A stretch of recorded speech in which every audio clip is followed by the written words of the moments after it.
Hello and welcome, ladies and gentlemen. It's another 4v4 here. It's Forged Alliance Forever. We've got another cracking replay lined up this time.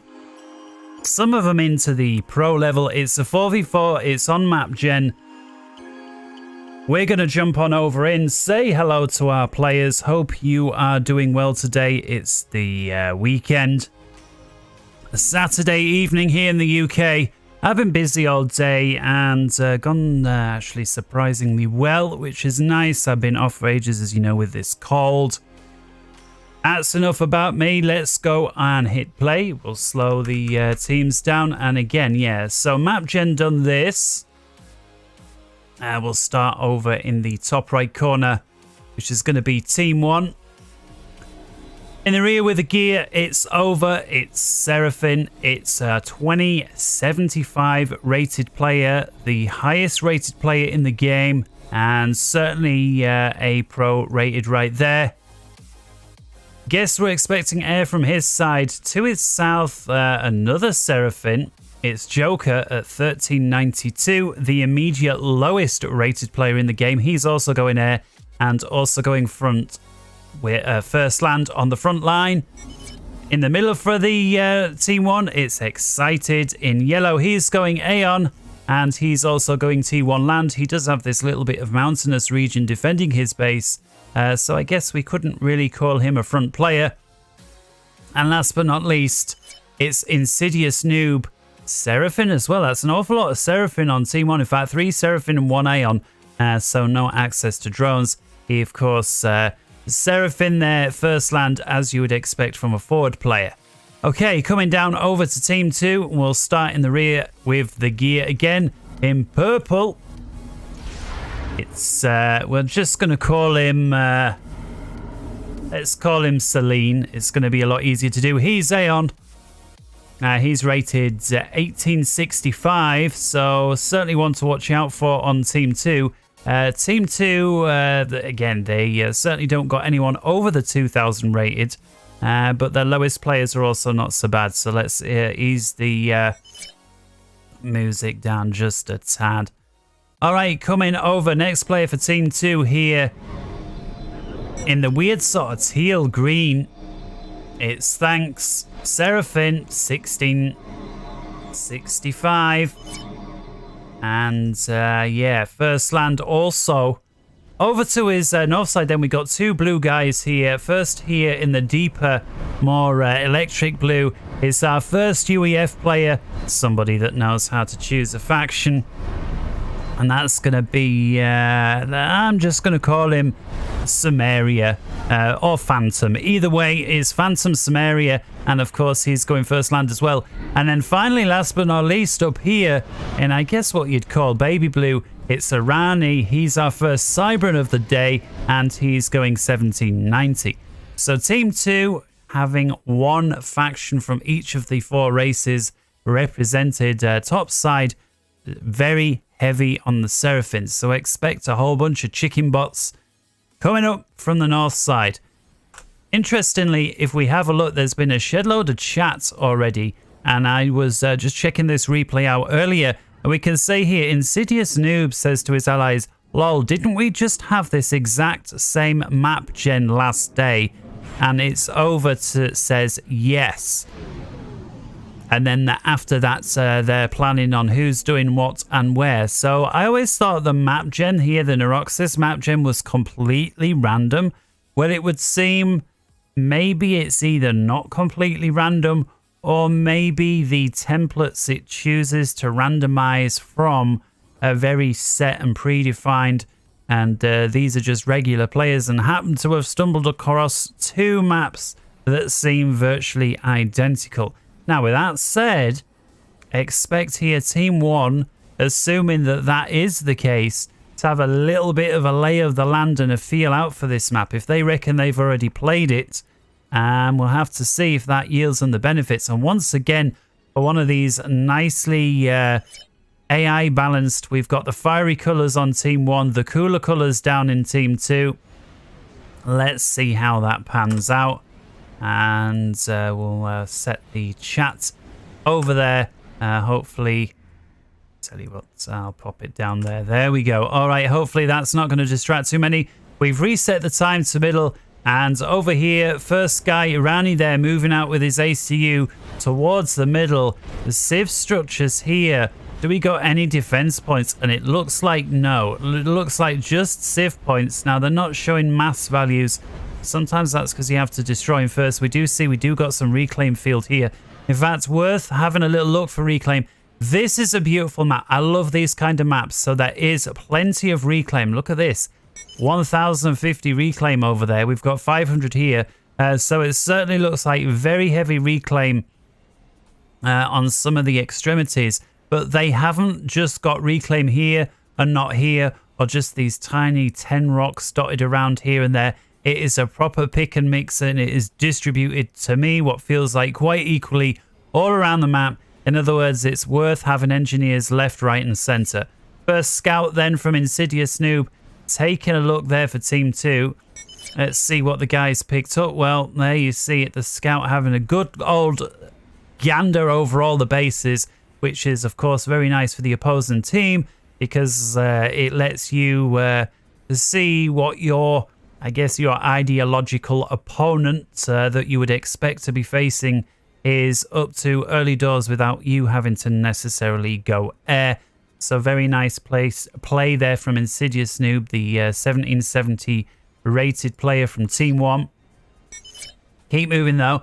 We've got our first little dropship over here from Celine, the highest rated down here for Team 2. Let's see where he's getting. Well, look at this, the good old split drop there. Looks like he's got a bunch of engines, including one flare aboard. I'm wondering if he's using that flare in case his transport ship runs into enemy, basically dropship that's doing the same thing. And of course, he can use that one flare to basically be like the miniest of mini ghetto gunships. Sounds like first time bombs are away. Here we are. It's the electric blue guy. It's Phantom in the rear, attacking and picking up there an NG. He's got 2 kills so far. So looks like first kills going to Phantom, to the T1 bomber, and picking off their third NG. So that, in my opinion, is paid for itself. Especially when you can take a look here, we've got It's Over, the highest rated player. Look how far those NGs were from his base when that bomber picked him off. So again, NGs further from the base, much higher value than if they've only just come out the factories. Phantom there with 4 kills before finally getting picked off. Well worth it indeed. And that's leaving Phantom time to spread like a cancer up here. Look at that, the mass. And yeah, looks like going land all day. Phantom intending not just to pick up the mass, but hold on to it. Now look at this interesting drop here from Excited. There's sandwiched in between here a couple of drops, so it'll be interesting to see who sandwiches who in here first. Will Phantom be able to hang on to this, or is it going to go the other way? We shall have to see. First little air engage going on over here, and looks like Phantom's got the numbers on a 4v2. He does get the first interceptor. He then loses an interceptor, which feels like a little bit of a crime. Somehow still hasn't shot this guy down. It's a 4v1, and finally he does manage to win it. We've got a little engage going down here between Iranian and Insidious Noob. Insidious Noob with a very nice forward land factory spam going down here. We're seeing this more and more lately with players. And yeah, I don't think the AC is going to have enough to punch through, simply because these engineers have got too much build power. And once they put the PD down and then just carry on with land factories, assuming of course Insidious Noob can afford economically to run what he's doing here, and you can see he's more than capable of doing so. And so with the PDs down there, of course this is going to prevent a riot. I'm going to have to think of something else. Irani from pushing in. We've got the Mantis here. The ACU not able to finish off the factories, which is unfortunate. And now Irani having to pull back there. Insidious Noob moving in from the flanks with his ACU.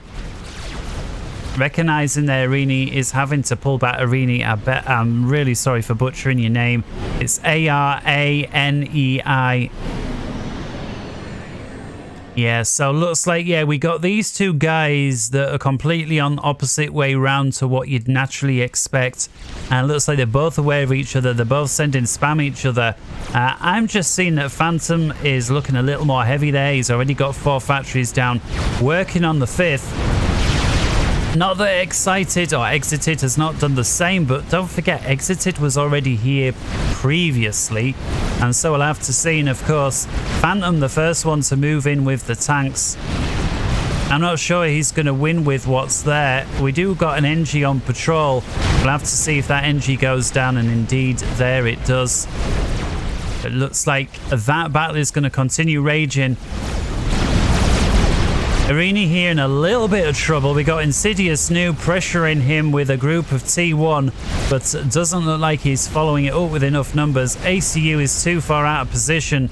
This could just be an attempt to shave off the hit points and frighten Arini off without necessarily going for the kill. Of course, Insidious Noob continuing to expand down here.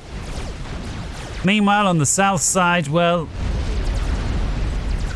it's like Celine's managing to push up on this flank relatively unopposed, and that's going to leave a shed ton of eco structures there for the strongest player down here on Team 2. Of course, it's over. The strongest player overall was not able to make the same advances. Now this, having previously said, looks like he's going Phantom's way. He moves a few forces off down to the right. That could have been a mistake. I think now Exited got the numbers. He's certainly continuing to build land factories. I'm not sure why Phantom paused the land factory situation. Did he perhaps upgrade one to T2? And there's your answer. No, he did not. And yeah, he looks like that's it. Exited is going to roll that, and so at this point I'm guessing Phantom's going to call it off. As soon as Phantom realizes what's going on here, I imagine he's going to call it off. He's got a handful of units here that's again causing problems for It's Over. I imagine It's Over's going to be desperate to hang on to this engineer, because of course this engineer is well, he's got another one here I suppose, but either way. So A for effort there from Phantom, but looks like ultimately was a little slow off the mark in continuing to expand after the first 5 factories, which went down at record speed. Meanwhile, zooming in here, and Arini once again tangoing with Insidious Noob, but this time with the Cerberus turret in the rear. This is going to be more than a suitable point to back off to when you're dealing with T1 spam. And you can see there Insidious Noob recognizing the situation and electing not to push a bad position. We've got TMD coming down here as well. And Exited all but steamrolling there the remnants of Phantom. And Phantom actually was able to pick off this Mex and that engineer. Very nice. And shoot down a T1 bomber, which was completely unexpected. I was almost sure that bomber, if he's on the ball, he could pick up a shed load of engineers around here. You can see that Exited, first thing he does with his engineers is plank down a radar, then get on the reclaim duties, so he's able to pick up or see if anyone's hiding anywhere. And as it happens now, and here Phantom looks like he may be able to pick up some nice kills here. Not if these T1 bombers. Let's have a look what we got. 4 kills, 1.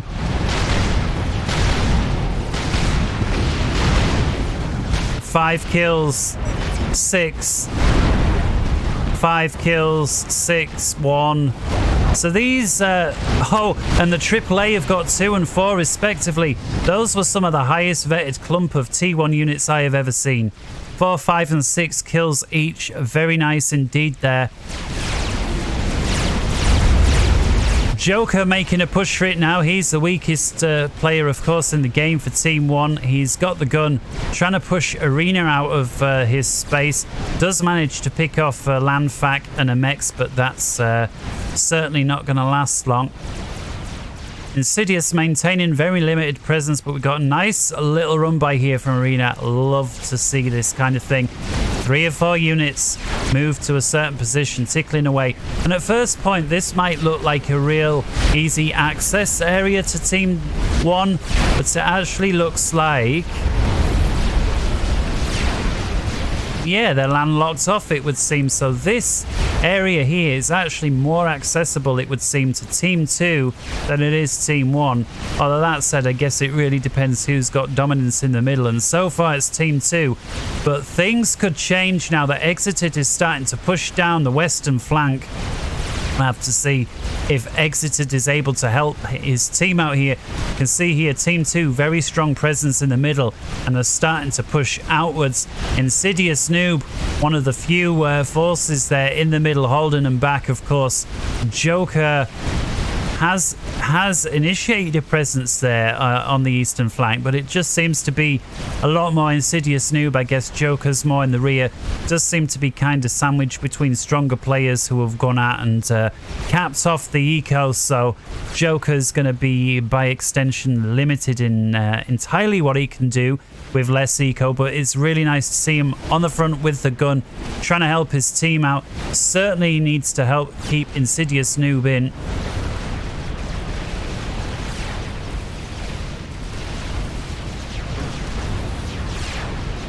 Exited here with T1 bombers. Very nice. Is he going to be able to get another load off? And he does manage it. Wow. T2 point defense there from UAF. 49 kills.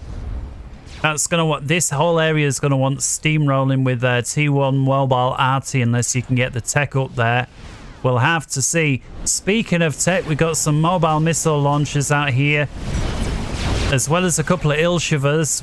Probably my favorite T2 unit of all time, despite being a UEF lover, is the Seraphim T2 Ilshiver. If there was one unit I could grant UEF, it would be the Ilshiver. Really, really like it. It's basically a walking T1 point defense.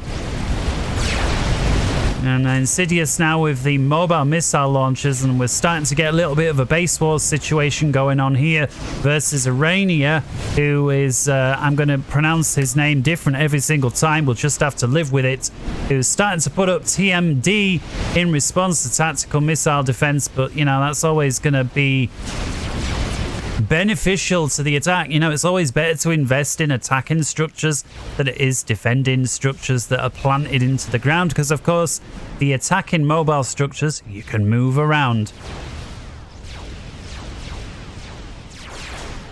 Doesn't look like Celine is planning on pushing this situation anymore. He's walling and double walling the area off. He's got a radar dish down. He's got a couple of mexes, but nothing else. So if Joker wished to use these Ilshivers here, he would easily be able to roll this position. I'm sure it would give Celine a little bit of notice, and he may be able to make something with this base down here. We'd have to see, of course. 3 Ilshivers, not the hardest thing in the world to repel, but it just depends how much build capacity you've got. And with Celine now control K in 3 of the 4 of the factories, I'm sure if Joker was aware of that, he would easily be able to push through. And a lot of these mexes here are teched up and capped off, so this would be this is actually a terribly undefended area for Celine when you consider just how much eco he's dumped into teching this area up. I imagine if Team 1 gets wind of that situation, they're going to be pushing down that flank pronto. Meanwhile, it looks like more action here on the left-hand side. An attempted dropship coming in there from Exited, but it looks like it's been picked up there from Celine, who's got ASF as well as some T1 intis covering the area. And alas, this area maintaining presence and somehow was able to keep Exited out. Like a couple of T1 PDs, a couple of T2 PDs, and that was basically it. And somehow all that spam got repelled by it. In fact, just interested to see what sort of kills we got. We got 22 on that one. We got 52 on that one. 10 on that plasma gun, and that one did eventually succumb. So a huge amount of kills for a very few amount of units at this stage of the game. as we're passing minute 16 here. It's still a 4v4. Nobody's gone out. I feel that Thanks he has been doing very little. I don't feel like I've mentioned his name at all. Looks like he's just busy ecoing up and base war, and that is it. The, you know, pretty much standard turtle technique, although from a 1665, just to expect him to sit in the rear turtling up is not the typical play style, but maybe he's maybe he read the situation and figured, well, if everybody else is doing that, I'll do that. And what we got here, yeah, Thanks is T2 mobile artillery, and we can see those have got some pretty decent ranges on them. He's built 4 of them. It's got 1 kill, 3 kill, 5 kills and 3 kills. That may not be the highest numbers ever, but when you look at the range, this is basically going to cause the other team, it's going to either force them into attack or force them to defend, because you cannot just sustain losses like this indefinitely. If we take a look there at the range this piece of artillery has got, you can see there Joker recognizing the threat, actually control K-ing the last of his factories that are in range there. Very nice to see. We do got a T3 land factory there just on the very end of this piece of artillery's range. I do wonder if that piece of artillery is going to drop some shells down here. Obviously, if I was Thanks and I had the spare ATM, I'd be manually ground firing right around here, hoping that some of them clip the factory, the rest of them pick this stuff off. And of course, if you damage the factory, the engineers are going to repair the factory first and then assist it second. And of course, the more they have to repair the factory, the more economy you're basically dumping out into the ether, and the more damage you inflict, the greater that cycle continues. Hearing Strat Bomber somewhere, and I guess it could have been up here, but it looks like it's been picked off by It's Over's ASF. Speaking as ASF now on the 19th minute as we go into it, It's Over there with 37 ASF, and his opponent down here, Celine, with 35, so it's neck and neck on ASF on the 19th minute. It's all going to come down to who is the better at micro and who gets the luckier first turn. Of course, there is a little bit of luck involved when it comes to air engage. Sometimes, you know, some crazy stuff happens. But other times it's just to who was paying attention, who gets clever with a distracting attack that pulls one guy's ASFs out of position. The other guy can get in the rear, and just like in real life, you want to be right behind your enemy so you can unload. And what looks like here is Celine taking on a bunch of exited T1 bombers there. So what are these T1 bombers? Are these T1 bombers seriously trying to defend against Percy's? Well, looks like the answer is yes. Now this is an interesting turn of events, because remember, exited looked like he was basically a minute away from steamrolling down the western flank. Now he's got Percy's and Titans knocking at his door, and he's still just got T1. His engines are desperately trying to throw a point defense, but that's basically pointless because Percy's are able to pick T1 PDs off out of range. Got mobile shield in there as well as AAA flak. That's some. Sorry, I beg your pardon. It's a T3 Cougar. It's a mobile SAM site. Those basically were just about coming in as I was hanging up my boots for FAF. And again, more static RT raining in here onto Joker's forces. And I'm just wondering, is Joker deliberately allowing these to be sacrificed for some ulterior motive?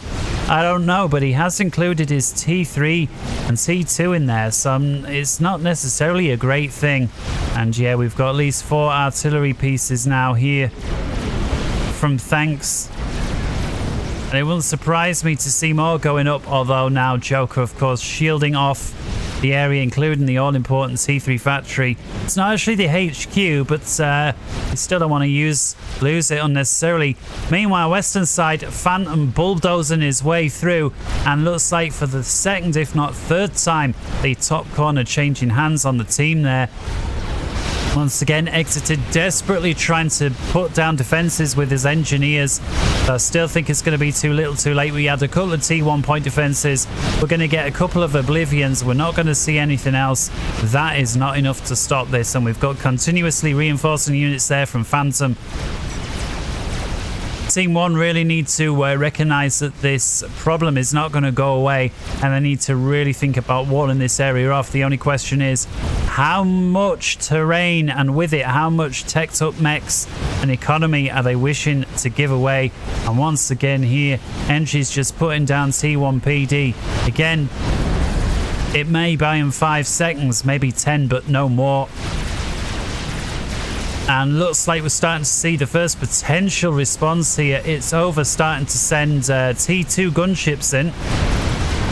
How many has he got on the case together with the rest of the team's Air Force? Well, so far he's got 18 Tech 2 gunships. Looks like he's trying to spam out more all the time.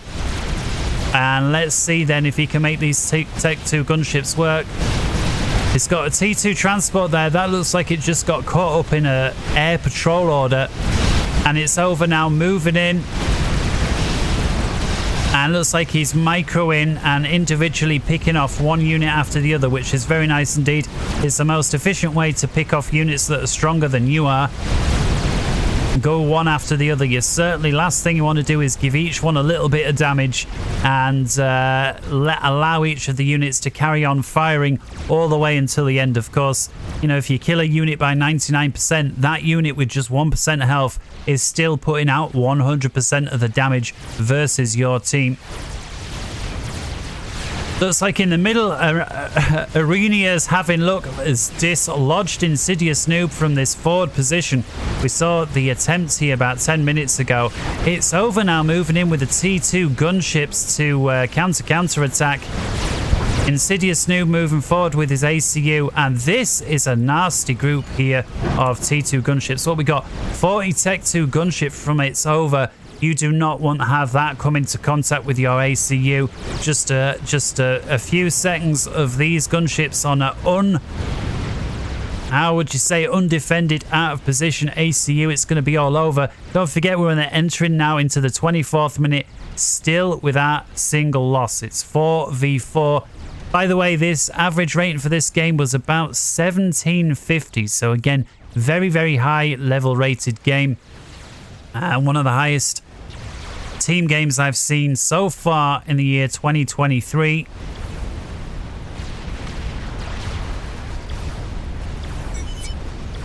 And I've said it before and I'll say it again. The overall skill level on this game is much higher than it was 10, 15 years ago, back when I was in my prime. And I'm not sure. I can see some of it is down to mods. You know, I've had a little look through the mod vault. There's so many UI mods in there that never used to be. You know, the automatic overcharge and ACU, stuff like that as well. A whole bunch of economic style modules. Back in my day, there was there was like this auto mechs upgrader. You can see it there. I've still got it, and it's you basically select however many mechs. You'd hit that button and it would automatically upgrade one after another, and that was as technologically advanced as it got for me. Everything else was down to APM or lack thereof. I like to think I was pretty good at strategizing and understanding the game mechanics, but in terms of APM, and of course the older you get, the worse that gets. I think that's why it really is. Now look at this. Strategic missile defense is about to go down. How was Joker able to counterattack? Where did he get all these mobile T3 artillery pieces from? And he manages to knock down the strategic missile defense from Thanks. I cannot believe Thanks lost this position. I say lost, it's not over. But when you send your own NGs reclaiming in your own base wreck, you know the writing's on the wall.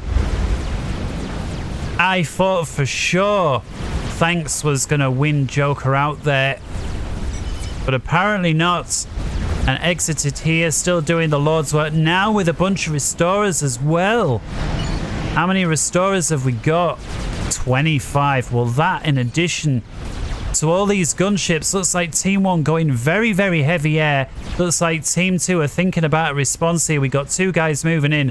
What we got, by the way, Thanks here with 111 and his teammate. Oh, then you need to go in together. His teammate with 137.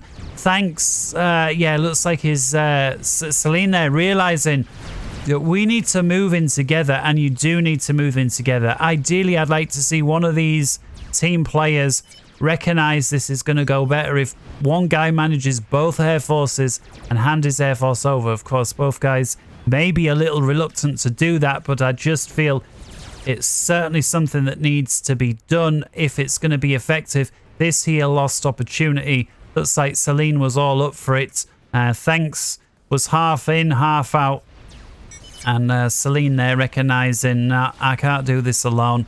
Meanwhile, what's it's over? Got 211, yeah. So there's no way one of these guys can tango. If they both pool their resources, it's almost even numbers. But don't forget, while the T2 gunships ain't really a problem to an ASF, the restorers are. And so it's not entirely even. Stevens now with 26 restorers. I remember back in my day, the Restorer was extremely OP. Had to nerf it a bit. I just remember when it first came out, all people used to do was create balls of Restorers. So it's over now, pushing back down here. So once again, the top left corner here, switching sides for what must be the 4th time this game. Great to see. Meanwhile, the lower east side remaining extremely static, and I think Celine's been extremely lucky that nothing's come down here. He has put 3 Tech 1 point defense down, but in terms of what those Tech 1 point defense are guarding, yeah, he's been very, very lucky indeed. I think it's allowed him to tech up and focus on other more important things. And now a shed load of bricks moving in from Team 2. Arania pushing through once again, knocking out Insidious Noob, who had attempted a basic re-establishment. Looks like he was just more interested in a couple of the max points. Insidious Noob still largely T1. No idea why. The Tech 1 at this stage is going to do nothing but give the opposing forces free kills. Okay, granted, if you're up against Percy's, you're going to tie up the shots, but when you're dealing with bricks, they've got such a high rate of fire. There's nothing you can do about it. That said, Insidious Noob with the chicken bot, and we called it earlier on, and you got 3 Seraphine players on one side at this level. You can only expect one kind of experimental to come down through the middle. And when I say 1, it's actually 2. Insidious Noob with a chicken bot, 1 on each flank coming through the center. Is this finally going to be somewhat of a larger straw that breaks the camel's back here? Team 2, of course, been dominant in the center of the map for the entire game. We did see Joker here break through his opponent 2 or 3 minutes ago with his artillery wall.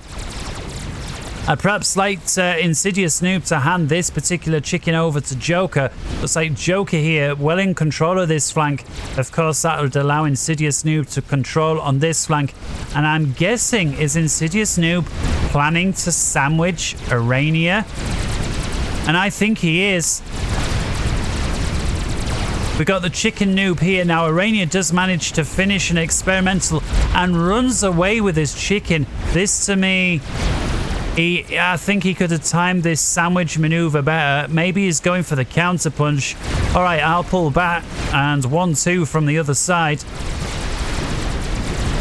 We got another chicken bot in from the south side. Team 2 this time moving in from Thanks. We'll have to see how this pans out.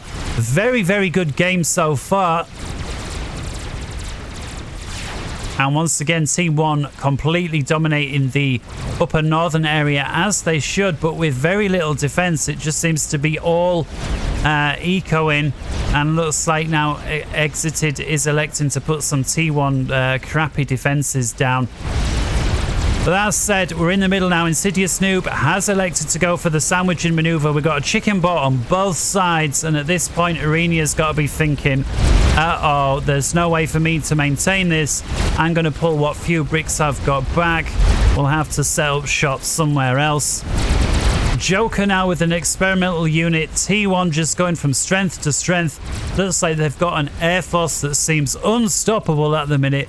And with at least 2 experimentals, if not 3 on the ground, we'll have to see. That said, thanks now with the counter-attack to Ythotas coming in. And this looks like it might be able to mop up Joker's little army here. I say little. It's a highly teched up army. But when you're against 2 chicken bots and they've got mobile shields, I'm not so sure.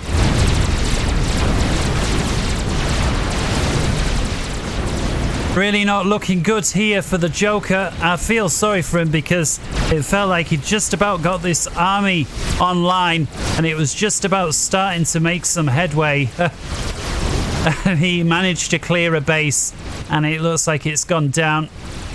That said, is this one of the air engagements we're going to go for? And it looks like Thanks is probing. Looks like both sides are jostling for position. Everybody needs to have their air in for this, because if one player don't, that's it. Your team loses. It's as simple as that. And has exited, pushed too far forward and made the mistake. Team 2 are electing to go in. This is it. It all comes down to what happens here. Finally, massive air engagement. Boom, boom, boom. How is the PC not crashing? The FAF developers doing absolute wonders with this old game, allowing for this beautiful engage to take place. How in the hell is this? Unbelievable. I just blowing my mind. And it looks like they're Celine looks like they're coming out very strong. In fact, Team 2 is surprisingly there. I thought that was going to go teams one way because they had, last time we checked, equalish numbers ASF, but they also had the restorers. That is huge for Team 2. See T1 pulling what little they've got left back, and that is going to have so much there littering the central field. If we zoom out there we can see it. There's well over 100,000 mass, and granted some of that is going to be this chicken bot, some is going to be this, but in huge part that's going to be all those ASF that were dropping out the sky. Granted, this ion storm is going to be knocking a lot of that mass out as well. And so this is nice. Team 2, we've won air. It's time to switch to bomber mode. And I've seen this more and more lately. They win and they just spam Tech 1. And that's because these 2 chicken bots are still moving in. We've got the manual reclaim order here on these drone stations, these hives from Arenia, and look how much damage those T1 bombers together with the hives have done. We've also got, oh my goodness, a SAT defense here from UEF actually used to defend the base. Well, there's a first time for everything. And these T1 bombers, they put out so little damage at this stage of the game, but when you've got literally hundreds of them, it starts to add up. 265 Tech 1 bombers. If Team 1, at the top there, don't start putting flaks, SAMs and anti-air out, these T1 bombers are going to town. Now here you can see the flak units absolutely causing the destruction. Look at this, what we got.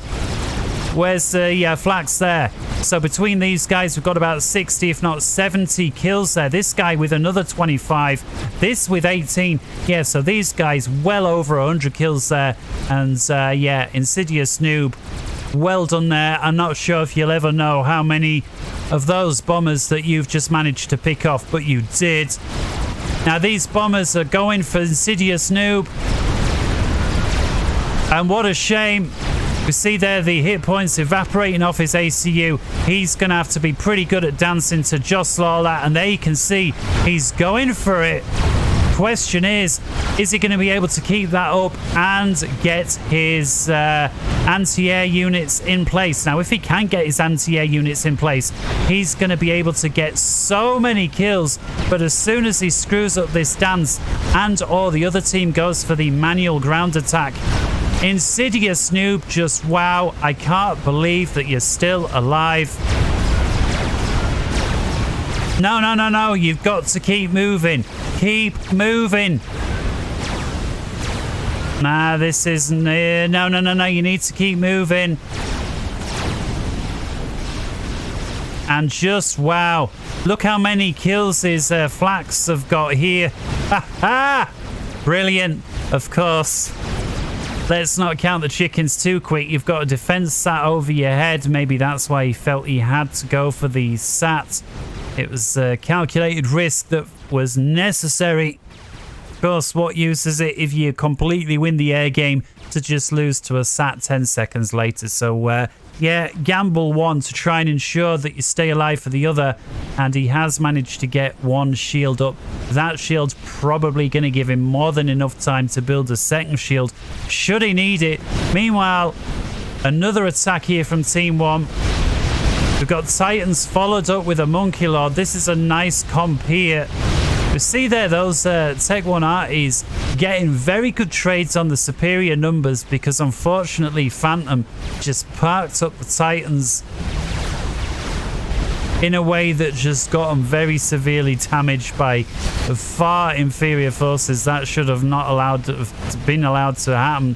Monkey Lord pushing through, and this time I'm not sure Insidious can handle it. We can see he is trying to put down T2 point defense. The question is he going to be able to put down enough? Now, we do got intel. Is he aware that there's a Monkey Lord there? Well, absolutely. His team, absolutely brilliant intel, and you'd expect nothing left from it's over. I just don't think Insidious Noob has got the build power. You see, they're completely overflowing on eco. I just don't see they've got the build power to defend here. And Insidious Noob not even trying to run away. And Insidious Noob, has he got continuous intel on the Monkey Lord?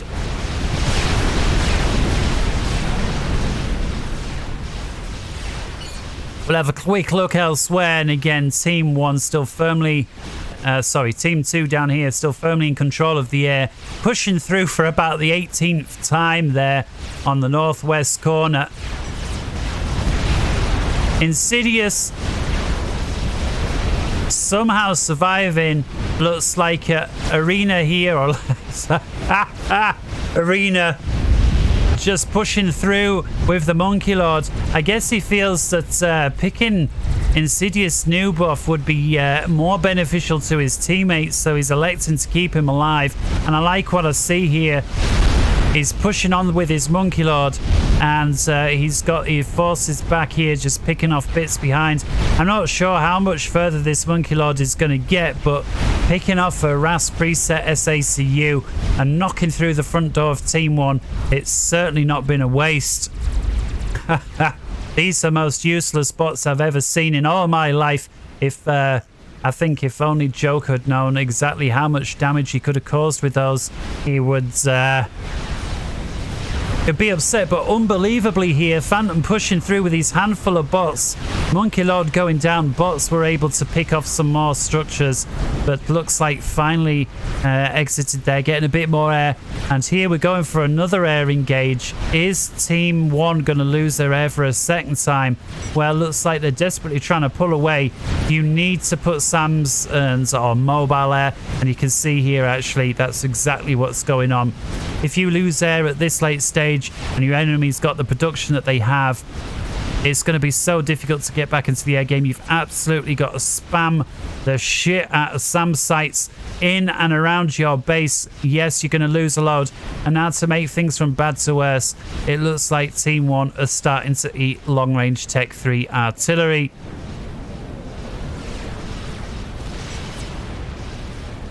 And there's the impact. And let's have a look if we can see with that artillery piece. We've got 2 quantum gates here in the rear for Celine, who are no doubt spamming RAS presets. Oh, we've got a Paragon here for Team 2 from Thanks. How did that happen? Well, remember when I said Thanks hadn't really been doing very much? That's why. He's only managed to go and get his team a Paragon, and now the rate he's going to be able to spam these donuts up with all these SACUs is going to be freaking. Don't forget, his team control the airs. I'm starting to think, despite it still being a 4v4 at the 40th minute, that time is starting to look like it is running out for Team 1. I still can't believe not one guy has gone down. Not often you get high level rated game that lasts this long on a map this big without losing a single player. There's been a couple of close calls.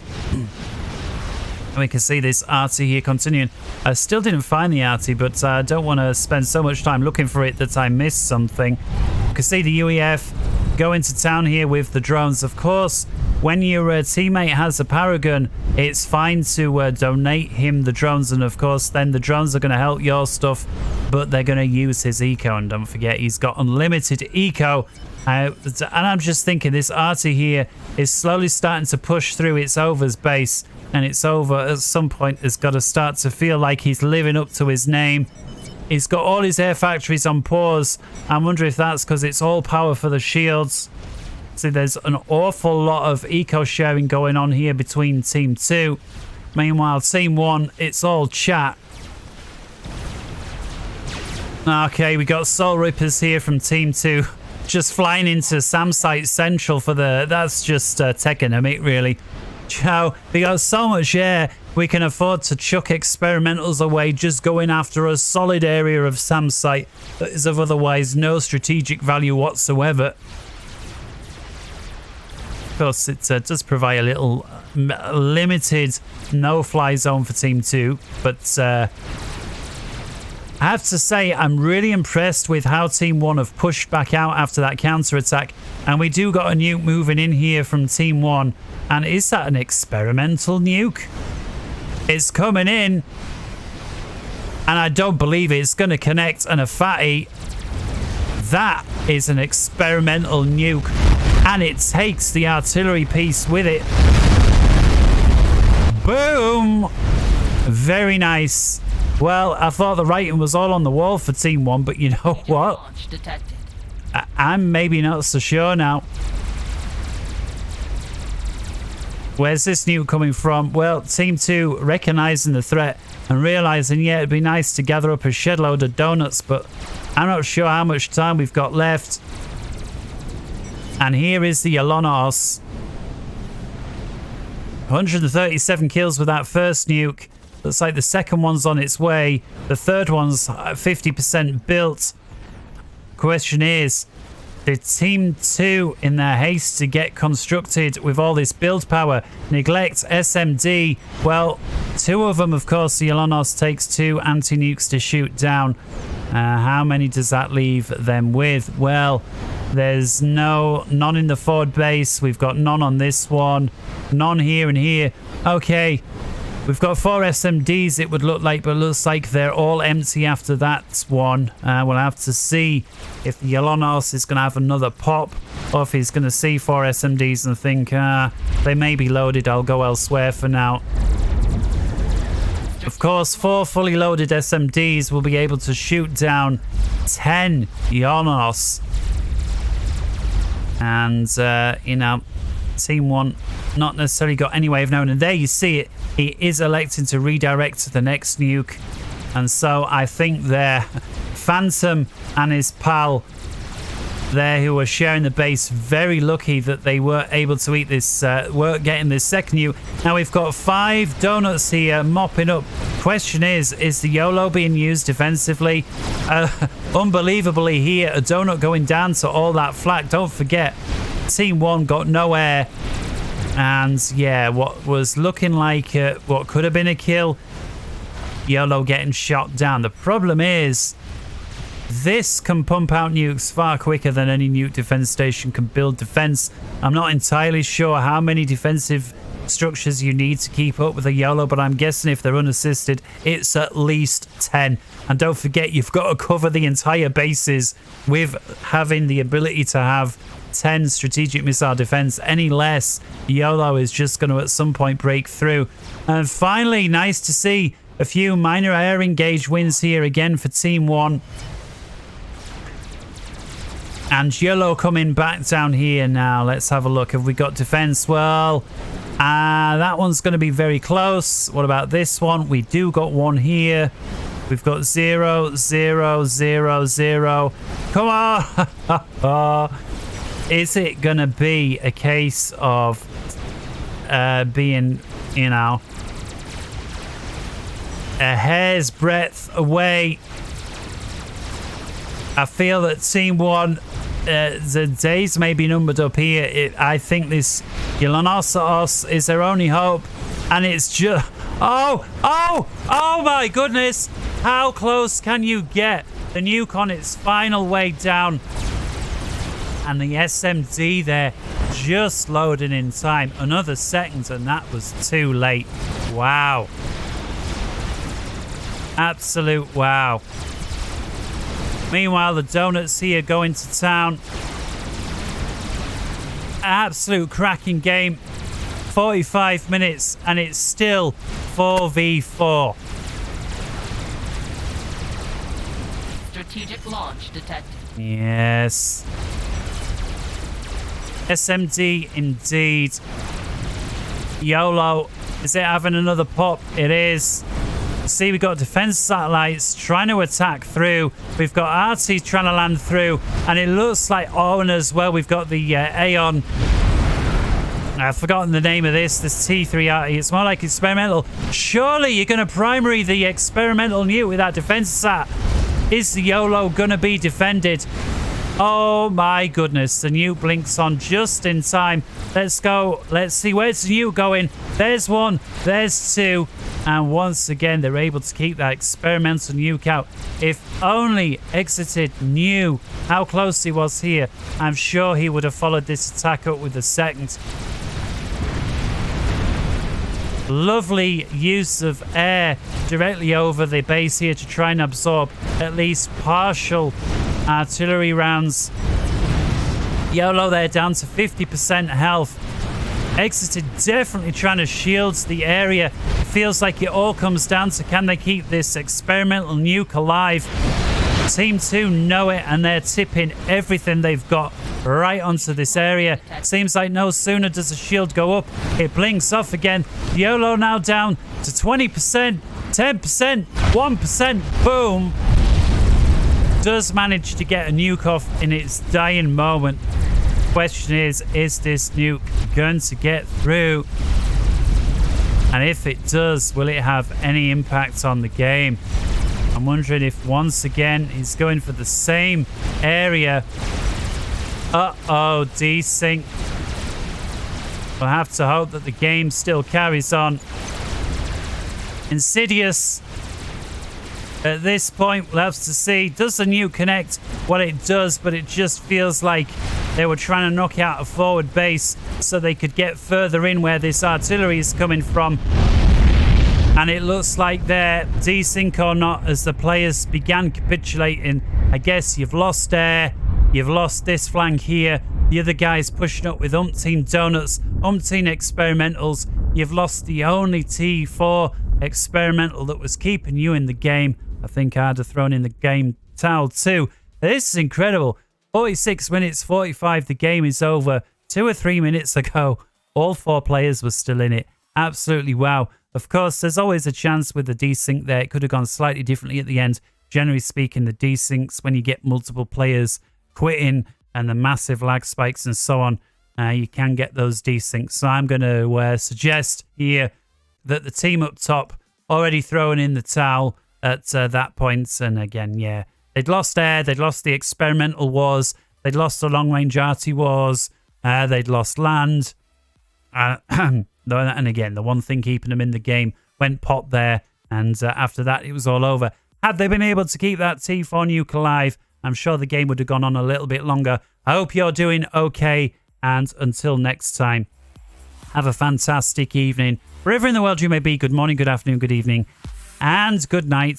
Take care, bye-bye. And I'm, of course, just waffling a little bit because if you were to know just 42, 43 minutes that the game is 3 or 4 minutes from an end, I don't think you'd have believed me. And yeah, how long can I waffle for without just completely losing watch time? Well, I think I've probably done it right now. Take care. Until then, hope you